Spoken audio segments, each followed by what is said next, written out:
Dunia hii ndugu zangu ina maudhi mengi. Utaudhiwa wewe kwa hali yoyote utakaokuwa nayo. Ukiwa ni mwema utaudhiwa, ukiwa ni muovu utaudhiwa. Ukiwa ni mwanamke utaudhiwa, ukiwa ni mwanamume utaudhiwa.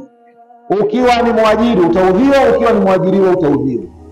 Vyovyote utakavyokuwa kuna watu watakuudhi. Moja katika tabia njema ambazo zimehimizwa na Uislamu ni watu kuzuia ghadhabu zao. Zuia ghadhabu yako, na kuzuia ghadhabu yako sio kwa maana usikasirike. Na hata Mtume sallallahu alaihi wasallam alipotoa usia kumhusia sahaba kwamba usikasirike, hakukusudia kwamba mtu asipatwe na hasira.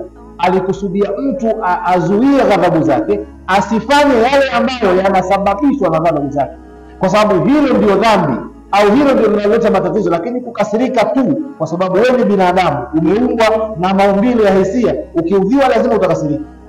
Sasa unachotakiwa kufanya kama Muislamu, zuia ghadhabu zako, usifanye kama wanavyofanya wengine wanapokasirika. Na mwezi mtukufu wa Ramadhani huu ndio mwezi sahihi kabisa wa kujifunza tabia hii ya kuzuia ghadhabu.